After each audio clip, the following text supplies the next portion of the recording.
Welcome to This Explainer.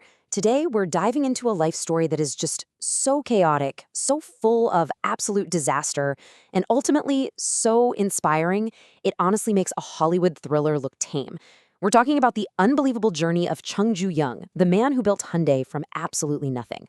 Right off the bat, I want you to ask yourself, think you have bad luck? Seriously, if you ever feel like unfair setbacks, business disasters, or just plain old terrible luck only happen to you, you really need to hear about this guy. He took relentless, almost comical levels of tragedy and somehow turned them into a global empire. 6,845,000. To put that into perspective, that is exactly how many cars Hyundai sold globally last year alone. It makes them an undisputed titan of the modern auto industry. But here's the crazy part. The founder of this massive empire didn't start in some corner office. He started in extreme, crippling poverty. Which brings us to our first section, escaping the farm. Okay, picture this. Chung Ju-yung was born in 1915 to a desperately poor farming family working these grueling, back-breaking 17-hour days.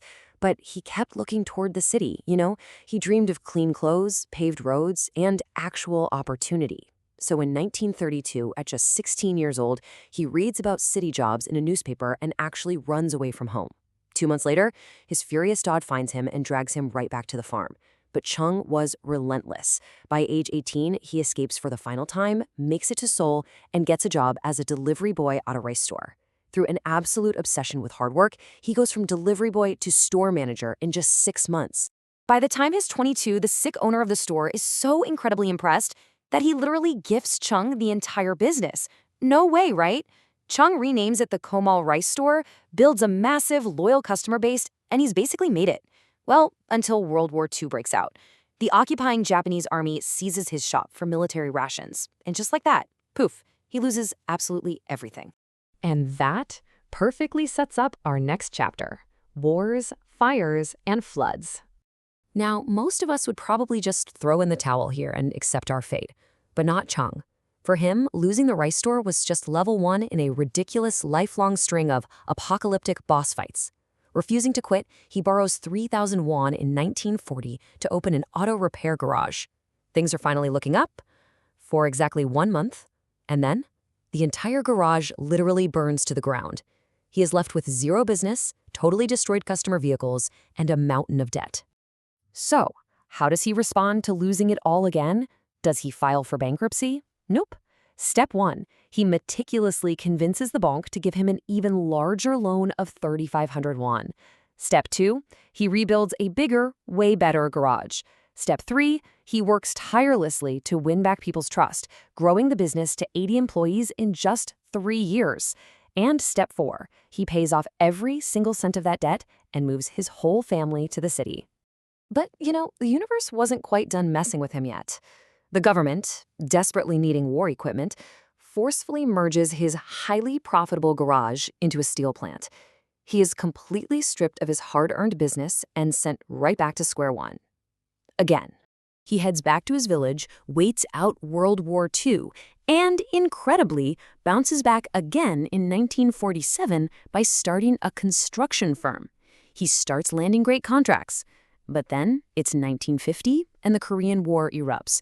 Seoul is besieged, and Chung is forced to abandon his business once more and literally flee for his life. This leads us right into Section 3, the auto industry gamble. During the Korean War, Chung actually rebuilt his fortune by relentlessly pitching U.S. military forces to build their tents and headquarters. He leveraged that immense trust to help rebuild South Korea's shattered expressways and dams. And this sets up his next massive pivot. By 1967, he establishes the Hyundai Motor Company and partners with Ford to build the Cortina. But there was a glaring, massive issue. You're taking a delicate, American-designed car built for smooth roads and dropping it onto war-torn, pothole-filled South Korean roads. The cars practically fell apart. It was a complete disaster, with furious customers demanding their money back. And while he's actively fighting to fix his Cortina mess, 1969 rolls around and brings a catastrophic flood. The floodwaters completely drown his newly built Ulsan assembly plant. But at this point, Chung is just completely numb to disaster. He doesn't panic, he just cleans up the mud, rebuilds the plant, and pushes forward yet again.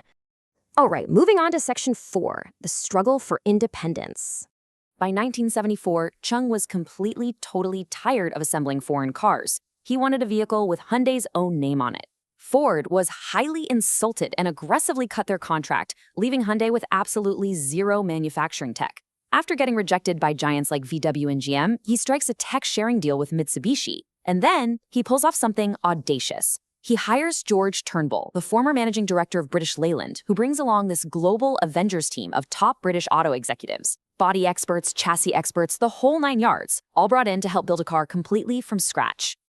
And their insane collaboration leads to this exact moment in 1975, the launch of the Hyundai Pony. It was the very first completely self-made, all-Korean car.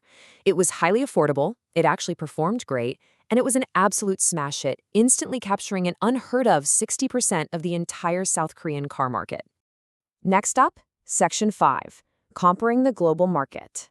Because of course, domestic success just wasn't enough for Chung. In a country that only bought 30,000 cars a year, he ambitiously ordered his plant to produce 300,000. So he literally had to force Hyundai onto the global stage. But when trying to enter the wildly lucrative American market, they hit a brick wall. Strict U.S. environmental regulations. The Pony failed the emission norms, so Chung's engineers went straight back to the drawing board and created a brand new, compliant car specifically built for the U.S., the Hyundai Excel. And their strategy for selling the Excel? Pure genius. They realized the U.S. secondhand car market was absolutely massive, so they targeted those exact buyers. They offered them a brand new Excel, backed by a massive 5-year warranty, for the exact same price they'd pay for a used car. This strategy spread like wildfire. In 1986, their very first year, they moved 170,000 units. The next year, they rocketed up to 270,000 units. The Excel became the top-selling imported car in the U.S., completely shocking the established American auto industry. Which brings us to our final section, a modern automotive giant. Now, early on, that extreme affordability did give Hyundai a bit of a cheap reputation, but they poured decades of relentless effort into global R&D to shake that image off, birthing legendary, technology-loaded lines like the Sonata and really cementing their reputation for high-quality vehicles. Today, Hyundai stands tall as the 3rd largest car manufacturer on the entire planet. They operate in 193 countries and completely dominate massive markets like India.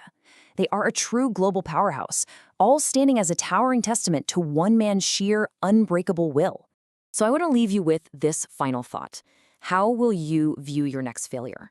Chung Ju-young's incredible life proves that an extreme disaster, a lost job, a business burned to the ground, literally none of it is the end of your story. More often than not, it's just the fire that forges the phoenix. Thanks for joining us for this explainer, and I hope this sparks some serious inspiration for whatever challenge you're facing next.